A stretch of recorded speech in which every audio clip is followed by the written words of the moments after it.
Thanks for checking out this episode of the Screen Facts with Jason Davis podcast. In each episode, we talk about a movie, we share some fun trivia facts during the conversation. You can check out the latest episode of the podcast on Wednesdays. Please like us at facebook.com/screenfacts. And if you have any questions or comments, you can post them there as well. You can also email screenfacts@yahoo.com or tweet me at Jason Davis Voice. For details about all the different ways to listen to the podcast, including accessing past episodes, please visit jasondavisvoice.com/podcast. Joining me on this episode of the show, my good pal, glad to have him back once again, the great Erik Reitz. Woo! Hi, Jason. How are you? Welcome back, sir. How you doing, Jason? I'm good. Mr. Soul Patch Man. You're decidedly less hairy now than last time I saw you. Yeah, I went from like the full beard to a soul patch. Mm-hmm. So you and I So what are we doing today, Jason? You and I are going to talk about a movie that when we first decided to do the podcast together way back when, this was a movie that I threw out at you, and at that time, you didn't want this to be your first movie. I guess I thought I didn't want to just come out of the gate with this. Being the guy that, I guess Jason found his raunchy guy. So, of course, we did a much milder movie called Fast Times at Ridgemont High. Yeah, not that much milder, actually. Well, the funny thing is that you and I have done so many of these podcasts, and we finally came back around to this movie. This has been a very cathartic thing for me doing these with you. Oh, okay. Because it's really gotten me to realize that I just want to enjoy and have fun doing these things. And absolutely. And I have been. So why should I care if someone's out there, oh my gosh, Erik was just talking about that horrible movie with the puppets that have sex and all that. So as you can probably tell, if you haven't read the description, we are talking about, to me, comedic genius. Absolutely. Team America World Police. Fuck yeah. Sorry, I just had to start. I know, right? As soon as I say Team America World Police, of course, right into my head goes, America! Fuck yeah! And we shouldn't sing any more of it because we'll get sued. Of course, at the end of the movie, when it's much more solemn, it's like, America. Yeah, when they have like when everything bad happens. Fuck yeah. It's like, little tear coming to the eye. when the team starts to fall apart. Yeah. So released October 15th, 2004. Mm-hmm. Starring Trey Parker and Matt Stone, of course, the creators of South Park. Directed Virtually by every Trey. Voice. Yes, Directed by Trey. Written by Trey Parker, Matt Stone, and Pam Brady. There are other people that provide voices in this movie. I didn't list them all just because the people that mainly really people know are Trey and Matt. So yeah. I thought it's also very important to point out the director of photography, Bill Pope. Mm-hmm. Big name guy, huge guy. He did Matrix, Spider-Man 2, Men in Black 3. So he was not some, unknown coming into this. Paramount went into this whole hog. Did I read that he was excited to work on this movie because it wasn't a lot of green screen stuff? Exactly. Yeah. In fact, he was quoted as saying he enjoyed because he felt like I'm shooting a regular movie, except I'm 18 feet tall. Right, exactly, because the puppets are like 2 feet tall. Yeah. So he was one of the few people that seemed to actually enjoyed working on this film. Yeah. I also read that Trey and Matt were working 17-hour days, like 7 days a week, right up until the movie came out. Yeah, can you imagine? And they kind of said that they were never going to make a movie together again after this because it was so stressful. Oh, yeah. No, I mean, maybe just don't do a puppet movie. Well, right. Well, it's funny because apparently they thought, and apparently Paramount also thought that, all right, making a movie with marionettes, it's going to be less money, it'll move faster and all that. Right. Not the true case. The problem is they should have talked to the Thunderbirds creator. Right. You know the guy? That this movie is sort of based on. Yeah. Jerry Anderson. Thunderbirds, I was only like a year old when it came out, but I must have seen it in reruns because I have very vague recollections of it. And just like how awesome the marionettes were, how good the sets were and everything. And by the way, Thunderbirds were referenced in another Thunderbirds Go. Exactly. Thunderbirds would go. They were referenced in a movie that we've talked about on the podcast that I did a podcast with Tim. That Thing You Do, going way back in the podcast. So there's a reference to the Thunderbirds in that movie. Anyway, I'm sorry. Well, and the whole thing. So so Jerry Anderson, they created what he called the super marionation. Okay. Which is basically the wires for the marionettes actually carry electrical current. Oh, wow. And they go into the heads. Okay. And inside the heads are solenoids that operate the eyes, the eyelids. Like servo motors, the right? Yeah, little servo motors. And I don't know if they do the eyebrows. I don't think so. They got to have something that makes the face kind of crinkle up and I think show there's like expression. seven motors in there. But that's the thing. So the wires, they're very, very thin. And Jerry Anderson, back in the 60s, is like, this is the best thing ever. Sure. But the South Park guys, they freaking hated it. In fact, Matt Stone called it super crappy-mation because they couldn't do all the stuff just ad hoc. They couldn't just like make stuff up on the fly like they do with South Park. Sure. Well, South Park, it's, the animation with the cardboard and all that kind of stuff. So they can just kind of throw stuff in. Right. The puppet creators, they're saying, look, man, even to make like goofy gags and to make them look stupid, like walking horribly, is a lot of work and time. Right. So you can't just off the cuff create something. Right. It has to be planned and rehearsed. Trey and Matt were just like, well, that sucks. Yeah. So for them, they lost what they thought was a lot of their creativity. Yeah. I don't see that. I don't think either. This film is phenomenally creative. It's funny as hell, man. It's so good. Honestly, the way that they did the puppeteering and everything, Yeah. it's so well done. Apparently one of the original ideas was they were going to basically just do a puppet version of The Day After Tomorrow, which was going to be released the same year. And they were going to release it to go against Roland Emmerich's film, and it was just like, thankfully their lawyers talked them out of doing that. Well, their thing when they put this film together was that they wanted to do sort of a parody of the Jerry Bruckheimer big action movies where everything blows up and everything. Yes. And the funny thing about the Day After Tomorrow thing was that they had been given a copy of the script for the Day After Tomorrow, and they thought it was already funny. Oh, right. But if you do it as an all puppet version, it would be substantially funnier. Okay. So yeah, legal problems obviously prevented that from happening. I'm glad that it did. No, me too, because I think this film, and each time I watch it, and I tell you I watched it Thursday night with my mom. That's amazing to me. My mom's got a very odd sense of humor. Well, she married a man who's a lot like me. Well, I'm a lot like my dad was, so, But she understood how this was just ripping satire. Oh, totally. Of, all these typical American testosterone-fueled, vapid action films where things just explode and men are saying these dumbass one-lines. And she got it. She really understood it. And the thing about Trey and Matt is that they are experts and certainly no strangers to social satire. And absolutely. I don't watch South Park. I probably should watch it more because I really enjoy their brand of humor. And South Park is fantastic. Yeah, that's been on for like 20 seasons now, or if not more. Yeah, exactly. But these guys have done other movies that I've enjoyed. The South Park movie's great. Yes. They didn't write, but they starred in a movie called Basketball. Right. Which is very funny. It's directed and written by... partially written by one of the Zucker brothers of Airplane fame. Oh, okay. But they're very funny in that. And, of course, they've had tremendous success with The Book of Mormon on Broadway. Right. Yeah. So these guys are no stranger to comedy and social satire and being very funny. Oh, yeah.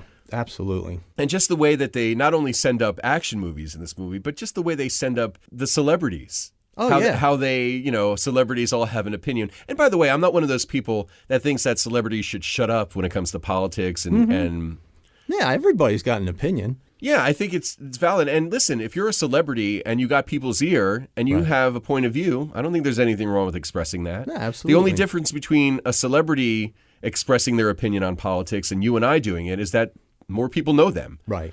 Exactly. And they might have more of an impact with what they say. It doesn't mean they're wrong. They might be. They might be, yeah. But I'm saying... Oh, I disagree. No, Not that they're wrong. I just disagree right. with their opinion. Everybody's got their opinion, and that's usually what it boils down to. Yeah. But I think just the way that they word things, even, Trey and Matt, like the Film Actors Guild. Oh, it was fantastic. Fag. It's just, and we're all fags. Well, all right. So you had, Alec, Alec Baldwin. Alec Alec Baldwin. Who, by the way, is a big fan of this movie. He said he would have done it. He would have done the voice. They asked him. And so Matt Damon. Matt Damon, yeah. So you know how it's funny? They show Matt Damon basically as... And all he says is Matt Damon. Right. Matt Damon. They actually wanted to use him as a very articulate... Maybe he was going to be like the lead fag. But when the puppet Film came Actors back... Guild. Film Actors Guild. But when the puppet came back to them... Right. They thought he looked retarded. He looked retarded. So that's all why they just have him go, Matt Damon. Matt Damon. It's like... And by the way, we're and quoting. He loves the movie too. We know retarded is not not right to say retarded, right? And we don't mean any offense, and we certainly are more sensitive than that. But I almost feel silly like qualifying that statement. Well, yeah, and it's because the movie's over the top, and I think, completely. And honestly, I think we'd be a little bit more off if we said, and then there was mentally challenged Matt Damon. I think that would be more insulting. Yeah, I think you're right. I think. Yeah, right, but before we get too far, before we get into specifics about some housekeeping. Yeah, let me just talk about this. Estimated budget of $32 million. That's a fair amount of money for some puppets. Yeah, absolutely. Because they built like over 100 sets. We'll talk specifics in a minute. Yeah, those are some great sets. Oh, amazing. I was watching some of the behind the scenes stuff on the DVD, and just incredible how they created the world in this movie. The details and everything. And that's the thing about this movie that's genius to me. The script is very funny. Yes. And the movie is great. But I watch this movie and I marvel at how good it is. It is just the whole thing is. Yeah. So it didn't really make a lot of money. The domestic gross was $33 million. Worldwide, it made $51 million. Okay. Now you think, I guess, it's not. And you think, that probably guarantees that there won't be a sequel. I got news for you. These guys had no interest in doing this again. No way. They had no interest. They hated doing it. The funny thing is that the very first footage that they showed the Paramount executives was the first scene in the movie when you see that little crew drawing and the little puppet in front of it. Oh, yeah. And it's a mime puppet. I remember watching that in the movies the first time. I'm like, oh, no. Is this it? Yeah. And in fact, one of the executives that was in the audience was like, oh, God, they fucked us. That's brilliant. And then, the camera pulls back and then it's this beautiful scenery. It's like really exquisite. It's Paris. It's amazing, yeah. It's so well done. Yeah, it's incredible. Yeah. So, that was almost like a practical joke that they played to kind of get a reaction. But these guys really, they knocked it out of the park completely. The people that they worked with, the set designers, the people that designed the clothing. The people that made the marionettes, just amazing how much work went into this movie. Oh, yeah. And details, and we'll get into some details later about, the 100 sets that they made. Yeah. It's just amazing. It was rated NC-17, and I do remember going to see originally. it. Yes, originally. Yeah, well, it took a while. They had to cut a lot of stuff out. It was R when it was in the theaters, but there's an unrated version on DVD. I don't know if there's a theatrical version on DVD or not. I have the unrated version, uncensored on DVD, so I don't know if there's a theatrical version too available. Okay. I looked it up. The only real difference, the main thing, the infamous puppet sex scene is in the theatrical version too, but way tamer. Oh, in the unrated version, it's way more graphic, and that's what got the NC-17. Wait. Graphic how? I mean, they're puppets, so it's not like there's actual penetration. Preaching to the choir here, pal. How did what is there a steamer or something? I mean, what did they do? Well, it's funny you should mention that, Eric. Really? How funny. So I don't know exactly in the R-rated version how it's cut. Yeah. I think it's just kind of cut differently, and the different parts of the scene dissolve into each other in a way that's less offensive, I guess. No.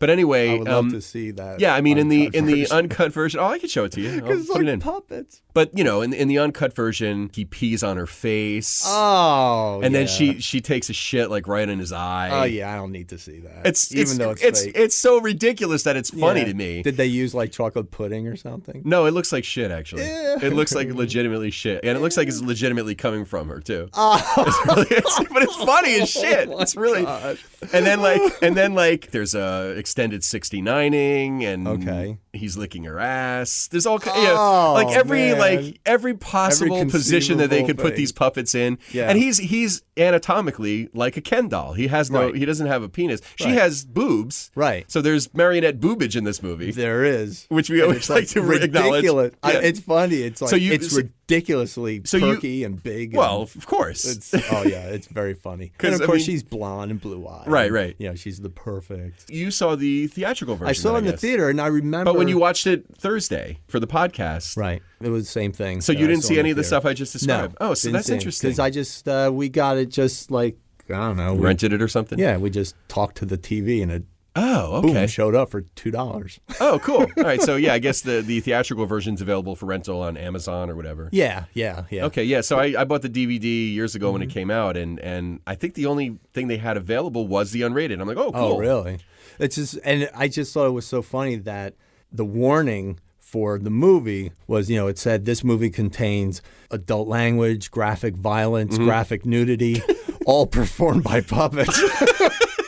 That's awesome. That's awesome. I actually read another thing that I thought was funny too, was that the reason they made the sex scene so over the top originally in the original cut that they had it trimmed in order to get an R-rated version was because they figured that the Motion Picture Association would be so freaked out by all the violence and stuff in the movie. So they were trying to distract them with this sex scene. Oh, and that works in America. And I think it worked. It played right in because as far as I know, the only difference between the R-rated version that was in theaters and the unrated version on DVD is that the sex scene is just longer and a little bit more graphic. Well, and that makes sense because in America, we have no qualms showing graphic violence. And a lot of our films that go to Europe, they cut out a lot of the graphic violence. Well, I thought it was funny because in Europe, the film was actually promoted as a kids and family movie. Oops. Yeah. So kind of like Sausage Party. Right.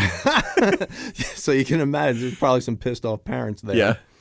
Also, they tried to keep the politics out of it. Like they did not have George Bush and John Kerry dolls in it. Right. Because they didn't want this to be a major political thing. They didn't want it to be a statement on American politics. Right. They wanted it to be more of a vague sort of thing. I mean, I still think it very much is. Sure. Team America World Police. Come on. Yeah, it's obviously and the music. Come on. Oh yeah. We'll talk about the music in a minute. Yeah, that's so. But North Korea's embassy in Prague demanded that the film be banned in the Czech Republic, saying that it harmed their country's reputation. Oh, because North Korea's got such a great reputation worldwide anyway. Yeah, exactly. Like they don't do things on their own that make people go, "What the fuck is wrong with those people?" Yeah, setting off. Well, I shouldn't say those people. I shouldn't say those people. Those people. What do you mean by those? No, that's just it. It's the leaders in these places. It's not like the people of North Korea. They kind of follow what back then Kim Jong-il and now his son. Yeah. Because they're afraid. They don't know. So there's a lot of really cool Easter eggs hidden in the movie. On the extras on the DVD, they talk about all the little things you can look for. Like one of the Team America guys has an American quarter on his belt buckle. One of them has like nail clippers. Yes. The palm trees. And some of the scenes are actually $1 bills when you see I think when they're at like the fag the fag Film Actors Guild. Film Actors Guild. Yeah, and then there's other stuff too. The lamps hanging in like the Egyptian bar. Right. They're like cheese graters. Well, and, it was and, funny in that burners and it was so cool in that Egyptian bar. Does every movie go back to Star Wars? Totally. It was awesome. Yeah, that was totally a nod to Star Wars. There's a couple of nods actually. And then when Gary goes to break into Kim Jong-il's palace, he gets there and he's wearing the hood. Yes. He's doing the Jedi mind trick. That's like right. Luke, you don't need to see my credentials. I left them at home. I forgot them in my other pants. Well, I liked in the palace. At one point, as we're walking through the palace, did you see there's a whole bunch of little Hummel figurines in glass cases? Yes. And then the statue of Kim Jong-il, is actually a person. Right. In makeup, in heavy makeup. And you can see him blinking if you pay attention the first time they show him. You mean brinking. Brinking. This movie is like so racist. I don't think it's mean-spirited. No, I don't think it's meant to be like it is targeting a ruthless dictator. Right. It's hard to feel sympathy for that guy. Yeah. And I think because it's poking fun at America. Right. That's the thing about Trey and Matt. Everyone gets a new asshole with them. Totally. Yeah. So totally. That's fine. I think that's why I am okay with all this other crap because it's showing the Americans, man, we're no better than any of the others. Let's talk about the music really quick. I've seen this movie a few times too, and I've of course, the main theme, America, fuck yeah, we're coming again to save the motherfucking day, yeah. So, that one you always remember. Right. The music, I think, adds so much comedy and so much hilarity to the rest of the movie. The movie itself, without the music, would be great. Oh, yeah, but the music just brings it up that next level of greatness. And I forgot how great the songs were and how entertaining they are. Oh, yeah. So much that I actually, after we watched the movie, I went on Amazon and I ordered a copy of the soundtrack because I think it's so good. Oh, really? Yeah, it's so good. Well, I think Trey wrote pretty much all the songs. I forgot to look up who gets a writing credit on the songs. I would imagine those guys. I mean, it sounds like their kind of humor. I mean, they did have, obviously, the score, too. And I think the score is actually really quite good. The original person, Harry Gregson Williams, was hired like 3 weeks before the film's release to compose the score. Mm-hmm. He was hired because the original composer wasn't doing a Jerry Bruckheimer enough.